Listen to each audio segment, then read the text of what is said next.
నమస్తే, నేను Yashoda. Welcome to Pallavi TV. పేరుకే స్మార్ట్ ఫోన్, కానీ స్మార్ట్గా లేకపోతే నిలువు దోపిడీ చేస్తుంది. నార్మల్ టెక్స్ట్లు, వాట్సాప్ స్టేటస్లు, టెలిగ్రామ్ లింకులు, ఓటీపీలు, డెబిట్ కార్డ్ అయినా క్రెడిట్ కార్డ్ అయినా ఏదైనా సరే కాదేది మోసానికి అనర్హం అన్నట్లుగా తయారైంది ప్రస్తుత పరిస్థితి. మరి సైబర్ నేరాలు లాస్ట్ ఇయర్ తో పోలిస్తే ఈ ఇయర్ ఖచ్చితంగా ఎక్కువ పెరిగాయి. కానీ వాటిని కట్టడి చేస్తున్న మన తెలంగాణ సైబర్ పోలీస్ శాఖలో మాత్రం కట్టడి చేస్తున్న తీరు కూడా అంతే స్థాయిలో పెరిగింది, నివారిస్తున్న తీరు కూడా అంతే స్థాయిలో పెరిగింది. ఇది ఒక మనం ప్రశంసించాల్సిన విషయంగానే చెప్పుకోవచ్చు. కానీ ఏదేమైనా ఎప్పటికైనా సరే సైబర్ నేరాల విషయంలో మనం ఎట్లాంటి జాగ్రత్తతో ఉండాలి, ఎట్లాంటి మెలకువతో ఉండాలి అనేది మాత్రం ఎప్పటికైనా తెలుసుకోవాల్సిన అంశమే. ఆ విషయం మనం మాట్లాడడానికి ఈరోజు సైబర్ క్రైమ్ ఆఫీస్లో మనం ఇన్స్పెక్టర్ నరేష్ సార్తో ఉన్నాం. నమస్తే సార్. నమస్తే సార్, లాస్ట్ ఇయర్తో పోలిస్తే చాలా ఎక్కువ శాతంగానే సైబర్ క్రైమ్స్ పెరిగినప్పటికీ మన తెలంగాణ పోలీసులు కట్టడి చేస్తున్న తీరులో మాత్రం నిజంగా మీకు హ్యాట్స్ ఆఫ్. ఎందుకంటే లెక్కలు చెప్తున్నాయి, 2023లో 8.36 కోట్లలో రిఫండ్ చేశారు సైబర్ క్రైమ్స్కి సంబంధించి సొత్తుని. కానీ 2024కి సంబంధించి 176.71, అసలు పొంతనే లేదు. ఆ స్థాయిలో కోట్లలో రిఫండ్ చేశారు ఏదైతే సైబర్ క్రైమ్లో పోయిన సొత్తుని. సో ఈ విషయంలో మాత్రం మనం మెచ్చుకోవాలి సార్. ఈ సొత్తు విషయాన్ని పక్కన పెడితే ప్రస్తుతం అయితే బెట్టింగ్ యాప్స్ చుట్టూ తిరుగుతోంది. బెట్టింగ్ యాప్స్ కొన్ని లీగల్ అంటున్నారు, కొన్ని ఇల్లీగల్ అంటున్నారు. కొన్ని ఏవైతే కంపెనీస్ అఫీషియల్ గా ఉన్నాయో వాటి ద్వారా ప్రమోట్ చేస్తున్నాము అని పెద్ద పెద్ద సినీ స్టార్స్ చెప్తున్నారు. కొన్నేమో అనఫీషియల్ గా రన్ అవుతున్నాయి అంటున్నారు. అసలు మన తెలంగాణలో నిజంగా అఫీషియల్ అనఫీషియల్ అనేది ఉందా బెట్టింగ్ యాప్స్ కి సంబంధించి? ఇక బెట్టింగ్ యాప్స్కి బెట్టింగ్ అన్న గేమింగ్ అన్న ఒకటే మేడం. బెట్టింగ్ యాప్కి సంబంధించింది అఫీషియల్ అన్అఫీషియల్ ఏమీ లేదు. మన తెలంగాణలో 2017లో అమెండ్మెంట్ జరిగింది. అంటే గేమింగ్ బెట్టింగ్ కి సంబంధించింది every state has their own లా, అంటే డిజైన్ చేసుకున్నారనమాట.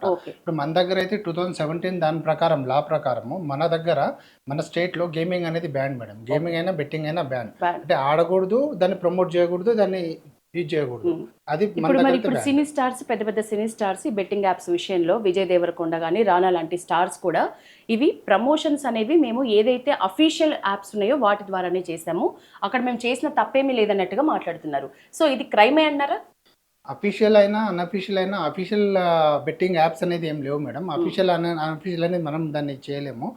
అఫీషియల్ అంటే దాని ద్వారా ఆడి డబ్బులు పోగొట్టుకోవడం, దాన్ని ఎంకరేజ్ చేయడం అనేది క్రైమ్. కాబట్టి దాన్ని చేసినా కానీ క్రైమే అవుతుంది. ఎందుకంటే చాలా మంది డబ్బులు పోగొట్టుకొని గేమింగ్ యాప్స్లలో కానీ బెట్టింగ్లలో కానీ చాలా మంది డబ్బులు పోగొట్టు లక్షల డబ్బులు పోగొట్టుకుని సూసైడ్ దాకా కూడా వెళ్తున్నాయి. సో కాబట్టి అఫీషియల్ అనేది మనం దాన్ని చెప్పలేము. అఫీషియల్ అయినా అన్అఫీషియల్ అయినా గేమింగ్ ని ప్రమోట్ చేయడం మన స్టేట్ లో మాత్రం illegal. Okay, cyber crimes related ఏవి ఎక్కువ నమోదవుతున్నాయి సార్ ప్రస్తుతం? ఇప్పుడు ఓటీపీ క్రైమ్స్ కూడా చాలా పెరిగిపోయాయి. సో ఏవి ఎక్కువ నమోదవుతున్నాయి? ఏ కార్నర్ లో ఎక్కువ కేసులు నమోదవుతున్నాయి ఈ ఇయర్? ఎక్కువ కేసులు నమోదవ్వడం అనేది ఇన్వెస్ట్మెంట్ ఫ్రాడ్ మేడం. అది job part time job investment కానివ్వండి, స్టాక్ ట్రేడింగ్ అంటే ట్రేడింగ్ పేరు మీద మీకు ఇన్వెస్ట్ చేస్తే మీకు ఎక్కువ రిటర్న్స్ ఇస్తామని చెప్పడం కానివ్వండి, డిజిటల్ అరెస్ట్ అంటే మీ పేరు మీద కేసు ఉంది, మీరు దాంట్లో ఇల్లీగల్ అంటే మనీ లాండరింగ్ కేసులో కానీ ఇల్లీగల్ డ్రగ్ సప్లై దాంట్లో కానీ మీరు ఇన్వాల్వ్ ఉన్నారు, ఫేక్ పాస్పోర్ట్లు ఉన్నాయి మీ దగ్గర, మీరు చాలా కేసులలో ఇన్వాల్వ్ ఉన్నారు, మిమ్మల్ని డిజిటల్గా అరెస్ట్ చేస్తున్నాము, మీరు అమౌంట్ పే చేస్తేనే మేము రిలీజ్ చేస్తామని చెప్పేసి చేయడం, అట్లాంటి కేసెస్ కూడా రిపోర్ట్ అవుతున్నాయి. మీరు అన్నట్టు ఓటీపీ ఫ్రాడ్స్, ఇప్పుడు చెప్పిన జాబ్ ఇన్వెస్ట్మెంట్ కానీ, స్టాక్ ట్రేడింగ్ కానీ, డిజిటల్ అరెస్ట్ కానీ, నార్మల్ జాబ్ వీసా ఫ్రాడ్స్ కానీ, మ్యాట్రిమోనియల్ ఫ్రాడ్స్ కానీ, మళ్ళీ గేమింగ్ బెట్టింగ్ కానీ చాలా రకాల ఫ్రాడ్స్ ఉన్నాయి సార్. ఇప్పుడు పెట్టుబడి షేర్లు అలాగే పార్ట్ టైం జాబ్స్ తోటి ఎక్కువగా కేసులు నమోదవుతున్నాయి అనుకుంటున్న పక్షంలో ఒక రింగ్ టోన్ మనం ఇప్పుడు రెగ్యులర్గా వింటున్నాం. ఇట్లాంటి మీకు కాల్స్ వస్తే మీరు వెంటనే పానిక్ అవ్వకండి, సైబర్ క్రైమ్ గురి కాలేదు, మీరు భయపడకండి అని ఒక రింగ్ టోన్. దానివల్ల ఎంతవరకు ఒక అవగాహన వచ్చింది అనుకుంటున్నారు? అంటే మేము మేడం మా సైబర్ క్రైమ్ పోలీస్ స్టేషన్ తరఫున అంటే ఇనిషియల్గా నార్మల్ జాబ్ ఫ్రాడ్ కానీ, వీసా ఫ్రాడ్ కానీ, మ్యాట్రిమోనియల్ ఫ్రాడ్లలో తక్కువ అమౌంట్ అనేది చీట్ అయ్యేది. అంటే వాళ్ళు ఇప్పుడు జాబ్ ఫ్రాడ్ అంటే నార్మల్ అన్ఎంప్లాయీస్ కాబట్టి మేడం, వాళ్ళు ఎంత గ్రాడ్యుయేట్స్, వాళ్ళకి అన్ఎంప్లాయ్ అంటే 50,000 లక్ష చీట్ అయ్యేది. ఇప్పుడు ఇన్వెస్ట్మెంట్ ఫ్రాడ్లలో ఎక్కువ ప్రైవేట్ ఎంప్లాయీస్ కానీ, ఈ గృహిణీలు కానీ, లేకపోతే స్టూడెంట్స్ కానీ చాలా మంది అంటే ఇంట్లో కూర్చొని ఏం చేసుకోవాలనుకునే వాళ్ళు చాలా మంది ఇన్వెస్ట్ చేస్తారు. కాబట్టి వాళ్ళు వేరే దగ్గర బ్యారీ చేసుకుని అమౌంట్ని ఇన్వెస్ట్ చేయడం లాంటివి చేసి మోసపోతున్నారు. కాబట్టి ఇట్లాంటివి మనం ఎంకరేజ్ చేయకూడదు. సార్, మోసపోకుండా ఉండాలంటే ఫస్ట్ ఎలాంటి అవగాహనతో ఉండాలి? అది ఏ రకం మోసమైనా సరే ఫస్ట్ ఎలాంటి అవగాహనతోటి ఎట్లాంటి జాగ్రత్తతో ఉండాలి? మేడం అంటే జాగ్రత్త ఇన్ ద సెన్స్ అదే మేము మన సైబర్ క్రైమ్ నుంచి చాలా అవేర్నెస్ కలిగిస్తున్నాము. జాగ్రత్త అంటే ఏది కూడా అనానిమస్ లింక్స్ గానీ, ఏదైనా అనానిమస్ కాల్స్ గానీ వచ్చి మిమ్మల్ని ఇట్లా ఇన్వెస్ట్ చేయండి, మీకు ఎక్కువ అమౌంట్‌లో డబ్బులు ఇప్పిస్తామని చెప్పడం గానీ, అట్లా చేస్తే మాత్రం అసలు నమ్మకూడదు మేడం. అది ఫ్రాడే. అంటే ఇంట్లో కూర్చొని మనం ఏం చేస్తాము, డబ్బులు 10 టైమ్స్, 5 టైమ్స్ ఎర్న్ చేస్తామనేది అది చీటింగే అది. అంటే వాళ్ళు ఎర్న్ చేయడం అనేది ఇంపాసిబుల్. దాన్ని ఒక లూర్ చూపించి ఇనీషియల్‌గా కొంత అమౌంట్ అనేది రీఫండ్ చేస్తారు. ఒక 10,000 మనం ఇన్వెస్ట్ చేస్తే ఒక 20,000 రీఫండ్ చేస్తారు. దాని తర్వాత మనకు బల్క్‌గా ఇన్వెస్ట్ చేయమంటారు. అంటే లాక్స్‌లలో ఇన్వెస్ట్ చేయమంటారు. ఇన్వెస్ట్ చేసిన తర్వాత అది ఫర్దర్‌గా అది విత్‌డ్రాల్ చేయకుండా మనల్ని ఆపేస్తారనమాట. ఎందుకంటే దే సెండ్ లింక్. ఆ లింక్ క్లిక్ చేసి మీరు యాప్ డౌన్లోడ్ చేసుకోవాల్సి వస్తది. ఆథరైజేషన్ అనేది వాళ్ళ దగ్గర ఉంటది. సో ఒక సర్టెన్ టైం వరకు మీకు విత్‌డ్రాల్‌కి ఆప్షన్ ఇస్తారు. ఆ సర్టెన్ టైం అయిపోయిన తర్వాత లిమిట్ ఎక్కువైతే అలా ఆథరైజేషన్ ఆపేస్తారు. ఒక 5 లాక్స్ ఉంది దాంట్లో. ఒక ఇన్వెస్ట్‌మెంట్ 1 లాక్, 2 లాక్స్ చేసారు. దాంట్లో 5 లాక్స్ ఉంది. ఆ 5 లాక్స్ రావడానికి ఇంకో 3 లాక్స్ ఇన్వెస్ట్ చేస్తే 5 లాక్స్ మీరు విత్‌డ్రాల్ చేసుకోవచ్చు అని చెప్తారు. సో అది నమ్మితే మాత్రం చీటింగే ఇంకా. ఓకే. ఓకే. ఇంకా ఎట్లాంటి ఎక్కువ మోసపోతున్నారు సార్? ఈ మధ్య కాలంలో మీరు ఈజీగా అంటే ఒక టఫ్ సిట్యుయేషన్‌ని, ఒక టఫ్ సైబర్ క్రైమ్‌ని ఈజీగా ఛేదించినది ఏదైనా కేస్ స్టడీ ఉంటే కొంచెం ఉపయోగపడే విధంగా వ్యూవర్స్‌కి. అంటే ఛేదించేదంటే మేడం ఇప్పుడు డిజిటల్ అరెస్ట్ కేసెస్ ఉన్నాయి కదా మేడం. డిజిటల్ అరెస్ట్ కేసెస్‌లో చాలా మట్టుకి మనము ఇప్పుడు మోస్ట్‌లీ ఇప్పుడు ఏదైనా సరే బ్యాంక్ ట్రాన్సాక్షన్స్ జరగాల. అవును. ఇప్పుడు మీరైనా నేనైనా డబ్బులు పే చేయాలి అంటే బ్యాంకింగ్ దాని త్రూయే చేయాలి. అంటే యూపీఐ పేమెంటో లేకపోతే వాళ్ళ లింక్ పంపించి మనం క్లిక్ చేసి పే చేయడమో లేకపోతే వాళ్ళు బ్యాంక్ అకౌంట్ ప్రొవైడ్ చేసి చేయడము.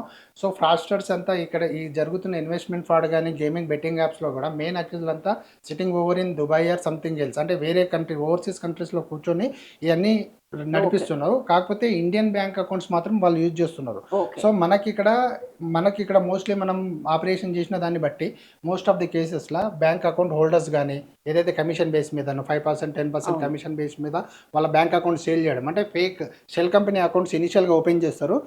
Shell company accounts they need to be sell to the operators అనమాట. అంటే బ్యాంక్ హ్యాండ్లర్స్. అంటే ఈ మెయిన్ చీట్ చేసే పర్సన్స్ తోటి వీళ్ళు కొలీడ్ అయ్యి బ్యాంక్ అకౌంట్స్ తీసుకొని హ్యాండ్లర్స్ అంటే ఈ ట్రాన్సాక్షన్స్ అంతా చేసే వాళ్ళు వేరే. బ్యాంక్ అకౌంట్ హోల్డర్స్ ఒకరుంటారు. హ్యాండ్లర్స్ అంటే బ్యాంక్ ఆపరేట్ చేయడం కానీ హ్యాండ్లింగ్ చేయడం వాళ్ళు వేరే ఉంటారు. అంటే అమౌంట్ అన్ని ట్రాన్సాక్షన్ చేస్తారు. వాళ్ళకి సపరేట్ కమిషన్ ఉంటుంది. ఇప్పుడు బ్యాంక్ అకౌంట్స్ ప్రొవైడ్ చేసిన వాడికి 5%, 10% కమిషన్ ఉంటే వాళ్ళకి 20% కమిషన్ ఉంటుంది. ఈ అమౌంట్ అంతా వాళ్ళు ఒక సోర్స్ త్రూ వేరే అకౌంట్లో ట్రాన్సాక్షన్ చేసుకుని ఫైనల్లీ క్రిప్టోలో కన్వర్ట్ చేసి బయట కంట్రీస్కి ట్రాన్స్ఫర్ చేస్తారు. ఇందాక యూపీఐ గురించి మాట్లాడినారు. మనకి జీపే, ఫోన్పే త్రూ కూడా డబ్బులు పొడగొట్టుకున్న వాళ్ళు చాలా మంది ఉన్నారు. ఇది ఎట్లా సాధ్యం అవుతుంది? ఇప్పుడు మనం ప్రతి ఫోన్ వాడుతున్న ప్రతి ఒక్కళ్ళు కూడా యూపీఐ అకౌంట్స్ ఏదో ఒకటి యూజ్ చేసుకోవాల్సిందే డెబిట్ ఆర్ క్రెడిట్కి. మరి అట్లాంటప్పుడు ఇందులో కూడా మోసాలు జరుగుతున్నప్పుడు ఆప్షన్ ఏది బెస్ట్ అంటారు మరి? మోసం అనేది అన్లెస్ అంటిల్ ఏదైనా క్రెడెన్షియల్స్ మనం ఇవ్వండి మనకెవరు చీట్ చేయరు మేడం. ఇప్పుడు ఫోన్పే, గూగుల్ పే త్రూ అయినా ట్రాన్సాక్షన్ జరగాలి అంటే unless until we need to click any links, UPI links వాళ్ళు పంపించింది క్లిక్ చేయడం, లేకపోతే వాళ్ళు పంపించిన క్యూఆర్ కోడ్ స్కాన్ చేయడము. వాడు ఏం చేస్తాడంటే తెలివిగా ఏదైనా ఇప్పుడు మనకు ఓఎల్ఎక్స్ ఫ్రాడ్స్ ఉంటాయి మేడం. మార్కెటింగ్ ఫ్రాడ్స్లలో ఇప్పుడు మన ఏమంటారు కొన్ని సైట్స్ ఉంటాయి, వెబ్సైట్స్ ఉంటాయి. అంటే రెంటింగ్ వెబ్సైట్స్ ఉంటాయి. మ్యాజిక్ బ్రిక్స్ అని అట్లాంటి వెబ్సైట్స్ ఉంటాయి. దాంట్లో మనం ఎవరన్నా ఒక రెంట్ కావాలని ఎవరైనా ఇచ్చారనుకోండి అడ్వర్టైజ్మెంట్, మా దగ్గర హోమ్ ఉంది, రెంట్ కోసం మేము ఇస్తాము, దీనికి 20,000 రెంట్ అని చెప్పేసి యాడ్ పెట్టారనుకోండి. ఫ్రాడ్స్టర్ కాల్ చేస్తారు. వాళ్ళకి కాల్ చేసి మాకు రెంట్ కావాలా మీ ప్రిమిసెస్ అంటే 3 months అడ్వాన్స్ కావాలా, 60,000 పే చేయండి అని అడుగుతారు కదా వాళ్ళు. సో మేము ఒక క్యూఆర్ కోడ్ సెండ్ చేస్తాము, దాన్ని స్కాన్ చేస్తే మీకు అకౌంట్లో అమౌంట్ వచ్చేస్తుంది అంటారు. కానీ ఆ క్యూఆర్ కోడ్ సెండ్ చేసేటప్పుడు అది రిసీవింగ్ క్యూఆర్ కోడ్ ఉంటుంది. వాళ్ళు ఏమనుకుంటారు అంటే వాళ్ళకి రిసీవ్ అవుతుంది ఏమనుకుంటారు, కానీ అది రిసీవ్ అయ్యేది ఫ్రాడ్స్టర్స్కి. సో 60,000 స్కాన్ చేసేసరికి ఆ నా అకౌంట్లోకి నుంచి 60,000 పోయింది. అదేంటండి మేము కదా అమౌంట్ మాకు కదా రావాల్సింది, మా అకౌంట్లోకి డెబిట్ అయినాయి అంటే అరే సార్ పొరపాటు జరిగింది, ఈసారి 1,20,000 కట్టండి, మొత్తం మీకు వచ్చి 60 + 60 చేస్తామంటే మళ్ళీ స్కాన్ చేస్తే మళ్ళీ 1,20,000 పోతుంది. అట్లా చీట్ చేశారన్నమాట. అట్లాంటప్పుడు ఏం చేయాలి సార్? ఫస్ట్ కాల్ వచ్చినప్పుడే ఇట్లా కట్టమని ఏది తెలివైన స్టెప్ అంటారు ఇట్లాంటి విషయాల్లో? మీరు ఫిజికల్గా బ్యాంక్ అకౌంట్స్ ఇచ్చి దాంట్లో డిపాజిట్ చేసుకోవడం బెటర్ మేడం. స్కాన్ చేయడం కానీ యూపీఐ లింక్ తో పే చేస్తారనేది నమ్మకూడదు. ఎందుకంటే బ్యాంక్ అకౌంట్ ఇచ్చి పే చేయడం, లేకపోతే వాళ్ళకి ఫిజికల్గా వచ్చి అగ్రిమెంట్ చేసుకుని తీసుకోమనడం అట్లాంటివి చేస్తే బెటర్ మేడం. ఓకే సార్, ఇప్పుడు ప్రైవేట్ ఉద్యోగులు 56% బాధితులుగా ఉన్నారు. అవును మేడం. మిగతా వాళ్ళతో పోలిస్తే స్వయం ఉపాధి పొందుతున్న వారు కేవలం 10%, వ్యాపారులు 9%, విద్యార్థులు 9%, ప్రభుత్వ ఉద్యోగులు 5%, గృహిణులు 5%, ఇతరులు 6%. మొత్తం ఎక్కువలో ఎక్కువ 56%, సగానికి పైగా ప్రైవేట్ ఉద్యోగులు టార్గెట్ అవుతున్నారు. ఎందుకనంటారు? ప్రైవేట్ ఉద్యోగులు అంటే మేడం వాళ్ళకి కొద్దిగా టైం దొరుకుతుంది. ఇప్పుడు వర్క్ ఫ్రమ్ హోమ్ అయింది మేడం. ఇప్పుడు సాఫ్ట్వేర్ కంపెనీస్ కానీ వేరే ఎంప్లాయీస్ కానీ వర్క్ ఫ్రమ్ హోమ్ అయింది. సో వాళ్ళు ఏంటంటే లీజర్ టైం అంటే మొత్తం టైంలో వాళ్ళకి వర్క్ ఏమి ఉండదు. 1-2 అవర్స్ వర్క్ ఉంటుంది. మిగతా టైం ఖాళీగా ఉంటారు కాబట్టి ఇన్వెస్ట్మెంట్ వాళ్ళకి లింక్ రావడము, మెసేజ్ రావడము, టెలిగ్రామ్లో రావడము చూస్తుంటారు కాబట్టి ఈ టైంని ఎందుకు వేస్ట్ చేసుకోవడం అని వాళ్ళు ఇన్వెస్ట్ చేసి అట్లా చీట్ అవుతారు మేడం. అందుకే ఆ ప్రభుత్వ ఉద్యోగులు ఎక్కువగా చీట్ అయ్యేది మనం సార్, మన చూస్తున్నాం. తెలంగాణ పోలీసులు సాల్వ్ చేసిన కేస్ స్టడీ ఏదైనా ఉందా రీసెంట్ గా చెప్పుకోదగింది, కొంచెం వ్యూస్ కి ఉపయోగపడేది, అంటే ఓకే ఏదైనా సాల్వ్ చేసిన కేస్ స్టడీ? చాలా ఉన్నాయి మేడం. అట్లా సాల్వ్ చేసిన చాలా కేసెస్ అంటే ప్రతి దాంట్లో మేము సాల్వ్ చేసినాం. అంటే ఇన్వెస్ట్మెంట్ ఫ్రాడ్ కానీ, డిజిటల్ అరెస్ట్ కానీ, స్టాక్ ట్రేడింగ్ కానివ్వండి, ఓటీపీ ఫ్రాడ్స్ కానివ్వండి, కాల్ సెంటర్స్ చాలా కాల్ సెంటర్. ఇప్పుడు రీసెంట్లీ కూడా ఢిల్లీలో ఒక కాల్ సెంటర్ అంటే ఈ ఓటీపీ ఫ్రాడ్ కానీ జాబ్ ఫ్రాడ్లలో కాల్ సెంటర్స్ అంటే రన్ చేస్తారు. కొంతమంది ఒక 5-6 మెంబర్స్ ఎంప్లాయీస్ని పెట్టుకొని కాల్ సెంటర్ పెట్టి రన్ చేస్తుంటారు. వాళ్ళని కూడా మనం అరెస్ట్ చేయడం జరిగింది. సార్, మీరు ఇందాక చెప్పినట్లు ఆత్మహత్యలు చేసుకుంటున్న వాళ్ళ సంఖ్య కూడా పెరిగిపోయింది. మన ప్రభుత్వం వీటి కట్టడికి ఏర్పాటు చేసిన సిట్ ఏదైతే ఉందో అది ఎట్లా పనిచేస్తోంది, ఎంత స్పీడ్తో పనిచేస్తోంది, ప్రస్తుతం ఇంకా కేసులు పెరుగుతున్నాయి అని అనుకుంటున్నప్పుడు ఇంకా ఏం చేయాల్సిన అవసరం ఉంది మన సైబర్ క్రైమ్, మన పోలీస్ డిపార్ట్మెంట్? ఇది ఓన్లీ సిట్ అనేది నాకు తెలిసి అది ఓన్లీ గేమింగ్ దానికి సంబంధించింది మేడం. గేమ్స్ అది కేసెస్ అయితే పెరగడం లేదు. బట్ కొంతమంది చనిపోవడం అయితే వాస్తవము. కానీ మన దగ్గర అయితే ఏం అంటే హైదరాబాద్ సిటీ సంబంధించి అయితే ఏం కాలేవు. కానీ దానికి కూడా మేము అవేర్నెస్ ఈ వీక్లీ అవేర్నెస్ చేయడము, థియేటర్స్లో వీడియోస్ ప్లే చేయడము, 1930కి కాల్ చేసి అంటే లాస్ అయిన తర్వాత కూడా అమౌంట్ పోయిన తర్వాత కూడా 1930 అని ఒకటి పోర్టల్ ఉంది. ఎన్సీఆర్పీ పోర్టల్ అని, నేషనల్ క్రైమ్ రిపోర్ట్ పోర్టల్ అని ఒకటి ఉంది. ఆ పోర్టల్ త్రూ రిపోర్ట్ చేస్తే అమౌంట్ ఇమీడియట్గా 24 అవర్స్ లోపల హోల్డ్ చేస్తే ఫుల్ అమౌంట్ కూడా మీకు హోల్డ్ అయ్యి రీఫండ్ అయ్యే ఛాన్సెస్ ఉన్నాయి. మోస్ట్లీ అంటే ఒక ₹1 కోటి పోయినా ₹1 రిఫండ్ చేసిన కేసెస్ కూడా ఉన్నాయి. 1930 ఇది టోల్ ఫ్రీ నంబర్. ఎనీవన్ ఎవరైనా సైబర్ చీట్ అయితే దానికి కంప్లైంట్ చేస్తే అమౌంట్ అనేది ఆటోమేటిక్ గా హోల్డ్ అయిపోతుంది. ఫస్ట్ మనం అలర్ట్ అయ్యి చేయాల్సిన పని 1930కి ఏ ఫ్రాడ్ జరిగినా మనీ రిలేటెడ్ మనం 1930కి కాల్ చేస్తే మొత్తం అమౌంట్ కూడా మళ్ళీ రిఫండ్ వచ్చిన సందర్భాలు ఉన్నాయని చెప్పారు. న్యూడ్ కాల్స్కి సంబంధించి గత కొంతకాలం బ్యాక్ మనం ఫేమస్ పొలిటీషియన్, ఎమ్మెల్యే స్థాయి వాళ్ళు కూడా దీని బారిన పడిన సందర్భాలు ఉన్నాయి. ప్రస్తుతం ఇంకా అట్లాంటి కేసులు ఏమైనా రికార్డ్ అయ్యాయా? అసలు న్యూడ్ కాల్స్ రిలేటెడ్ కూడా ఎట్లా జాగ్రత్తలు తీసుకోవాలి? న్యూడ్ కాల్ రిలేటెడ్ అంటే మేడం అన్నోన్ కాల్ నుంచి మీకు వీడియో కాల్ వస్తుంది, వాట్సాప్ వీడియో కాల్. మోస్ట్లీ ఇది అదే దానికి సంబంధించిందే. సో దాన్ని మనం లిఫ్ట్ చేయకుండా అవాయిడ్ చేస్తే బెటర్ మేడం. ఎందుకంటే వాళ్ళు మనం ఏమీ చేయకుండా కానీ జస్ట్ మన నార్మల్ వీడియో రికార్డింగ్ చేసుకుని దాన్ని మార్ఫింగ్ చేసుకుని దాన్ని న్యూడ్గా చిత్రీకరించి మనకి పంపించి థ్రెటనింగ్ చేసి బ్లాక్మెయిల్ చేసి డబ్బులు తీసుకుంటారు. So better we need to avoid anonymous calls అనమాట. సార్, న్యూడ్ కాల్స్ అయినా, బెట్టింగ్ యాప్స్ అయినా, మీరు అన్నట్లు గేమింగ్ యాప్స్ అయినా, ఏవైనా సరే నిందితుల్ని పట్టుకున్న దాఖలాలు ఎంతవరకే ఉన్నాయి? అంటే మోస్ట్లీ ఇప్పుడు 100 కేసెస్ మా దగ్గర రిజిస్టర్ అయితే అవుట్ ఆఫ్ 100 30-40% కేసెస్ మేము ట్రేస్ అవుట్ చేస్తాం మేడం. దాంట్లో అక్యూజ్ని పట్టుకొని రిమాండ్ చేయడము, వాళ్ళ కన్విక్షన్ ఇప్పించడము, ట్రయల్ చేయడం ఇవన్నీ జరుగుతున్న ప్రాసెస్. మెయిన్ టైం ఏంటంటే ఎవరైనా సైబర్ ఫ్రాడ్ చీట్ అయితే ఫస్ట్ చీట్ కాకుండా మేము చాలా అవేర్నెస్ వీడియోస్ చేస్తున్నాము. కాలేజెస్ కానీ, స్కూల్స్ కానీ, అపార్ట్మెంట్స్ కానీ, సొసైటీస్ దగ్గర పోయి కానీ చాలా మట్టుకు అవేర్నెస్ కల్పిస్తున్నాము. అంటే మేము పాంప్లెట్స్ పంచడం కానీ చేస్తున్నాము. మోర్ ఓవర్ ఈ ట్రాఫిక్ జంక్షన్స్లో కూడా మేము వాయిస్ ఓవర్ అది సౌండ్ది కూడా పెట్టినాం అనమాట. అంటే అవేర్నెస్ కోసం అవి కూడా పెట్టినాము. ప్లస్ థియేటర్లలో కూడా షార్ట్ ఫిల్మ్స్ తీసి ఆ షార్ట్ ఫిల్మ్స్ కూడా ప్లే చేస్తున్నాం. అంటే ఆ ఫిల్మ్ రన్ అయ్యే ముందు ప్లే చేస్తున్నాం మేడం అవేర్నెస్ కోసం. కాబట్టి ఇవి చూసి కూడా చీట్ అయ్యి ఉంటే సైబర్ ఆఫెన్స్లలో 1930కి మాకు పోలీస్ స్టేషన్కి రష్ అయ్యే ముందు 1930లో కంప్లైంట్ చేస్తే మీ అమౌంట్ అనేది భద్రంగా ఉంటుంది. మీరు తర్వాత కోర్ట్ ప్రాసెస్ త్రూ మేము రీఫండ్ చేపిస్తాము. తర్వాత వచ్చి ఫిజికల్గా పోలీస్ స్టేషన్లో కంప్లైంట్ అయితే రిజిస్టర్ చేస్తాం కేసు.